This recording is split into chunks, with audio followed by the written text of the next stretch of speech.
ورنہ اگر اتنے نمبرز آپ کے بھی ہمیں نظر آتے ہیں، مطلب مین پاور آپ لوگوں کی جتنی ہے وہ آئی ڈونٹ تھنک کسی بھی اس طرح پارٹی کی ہوگی انلیس انٹل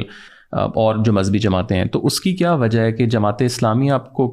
جنونلی کیا لگتا ہے کہ کہاں مار کھا رہی ہے یا کہاں تھوڑا سا لیگ ہے کہ وہ مین سٹریم پالیٹکس میں یا وفاق میں کبھی اس طرح نہیں آ سکی؟ دیکھیے،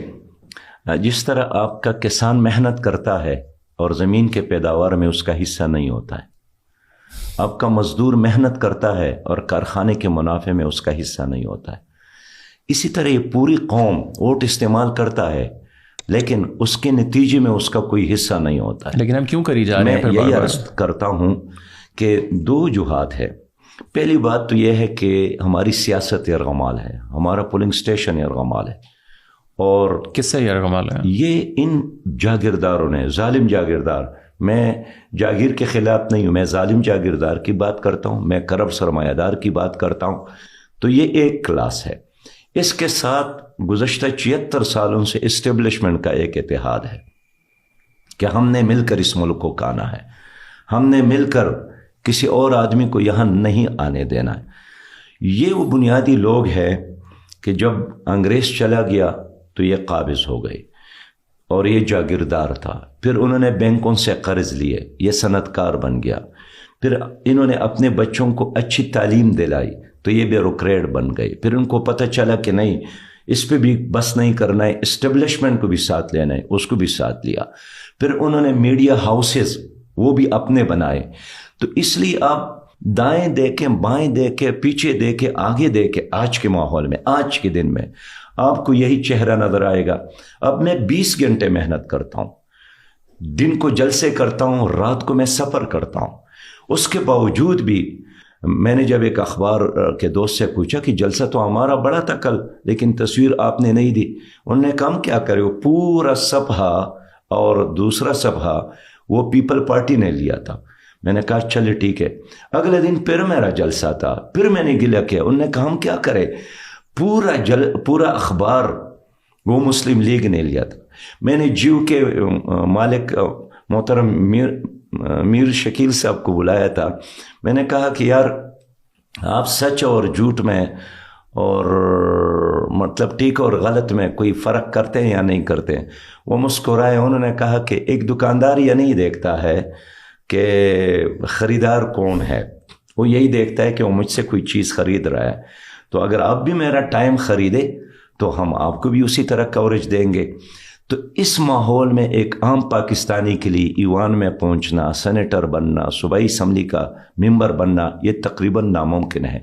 یہ تو سلام ہے جماعت اسلامی کو کہ جنہوں نے گزشتہ طویل عرصے سے ان جاگیرداروں کا بغیر وسائل کا مقابلہ کیا ہے اور ہم کر رہے ہیں۔ لیکن ایک دن آئے گا، عوام ایک ریئلٹی ہے، افغانستان پر روس نے قبضہ کرنے کی کوشش کی لیکن عوام ایک طرف چلے گئے اور ناکام ہو گئے، پھر نیٹو فوج نے لشکر کشی کی، ڈالرز کا ایک سیلاب آیا لیکن عوام ایک دوسرے طرف کڑے تھے، ناکام ہو گئے۔ میں نے دیکھا ایران میں ایک انقلاب آیا 1978 میں، 79 میں، تو وہاں تو ہزاروں سالوں کی پرانی ایک شہنشاہیت تھی، اس کا ایک زبردست تنظیم ساواک، اس کے پشت پر ایک مضبوط فوج تھی، اور شہنشاہ ایران اس پوری ریجن میں یعنی امریکی کا ایک پولیس مین تھا امریکہ کا، لیکن عوام نے ان کو شکست دی۔ میرا یہ خیال ہے کہ جو آپ کو گلہ ہے، جو مجھے گلہ ہے، عوام اب جس طرح بیدار ہو رہے ہیں، ان کا شعور بیدار ہو رہی ہے، اور آپ کی میڈیا نے جس طرح ان لوگوں کو بے نقاب کیا ہے، سوشل میڈیا نے جس طرح ان لوگوں کے ہر حرکت کو دنیا تک پہنچایا ہے، یہ ایک انقلاب کا ذریعہ بن رہا ہے۔ آپ کو کیا لگتا ہے کہ ظاہر آپ لوگ بھی اسلامی نظام کی بات کرتے ہیں، عمران خان نے بھی اسلامی نظام کی بات کی، ابھی ٹی ایل پی بھی اسلامی نظام کی اور مدینہ کی ریاست کی بات کر رہے ہیں، اب لوگ کہہ رہے ہیں کہ یار اب پہلے تو جماعت اسلامی ایک پارٹی تھی، اب ٹی ایل پی بھی آ گیا ہے، تو ٹی ایل پی میں اور جماعت اسلامی میں کیا فرق ہے؟ اور ہم نے دیکھا ہے کہ پچھلے 4-5 سالوں میں بہت زیادہ ایک رائز ٹی ایل پی کا آیا ہے اور کافی ووٹس، اور اب تو کراچی کے اندر بھی ہم لوگ دیکھ رہے ہیں کہ اچانک سے بہت زیادہ ہے۔ تو آپ دونوں میں اگر ایک عام بندہ ہے تو اس کو کیا لگتا ہے کہ یار کیا بنیادی فرق ہے؟ دیکھیے، ہمارے ملک میں یہ المیہ ہے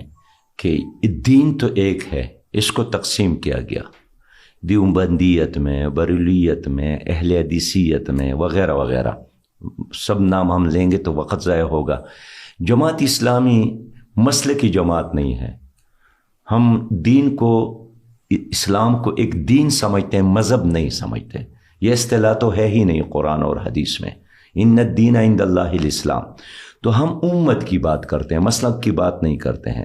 ہم دین کی بات کرتے ہیں، کسی خاص مسلک کی بات نہیں کرتے ہیں۔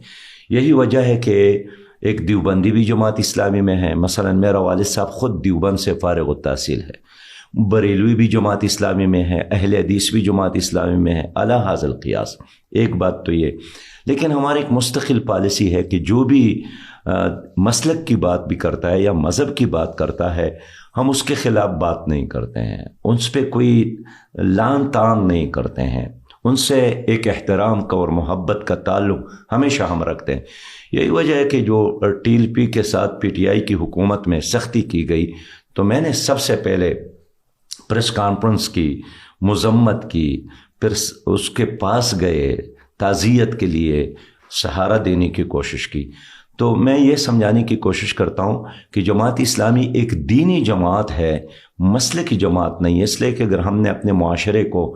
مسلک کی بنیاد پر تقسیم کیا، مساجد کو تقسیم کیا، مدارس کو تقسیم کیا، اس سے امت تقسیم ہو جائے گی۔ ایک بات یہ۔ دوسری بات، آپ کا کوشچن یہی ہے نا کہ عمران خان نے بھی اسلامی نظام کی بات کی۔ اس نے جب اسلامی نظام کی بات کی، ہم نے اس کو شاباش دی،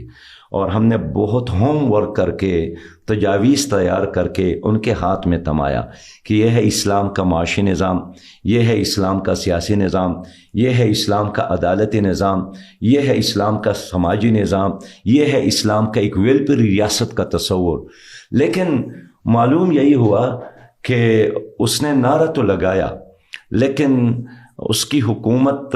میں جتنے لوگ ان کے ساتھ تھے وہ وہی نہیں تھے جو اسلامی نظام چاہتے تھے۔ وہ بوزدار کی صورت میں نکل آئے،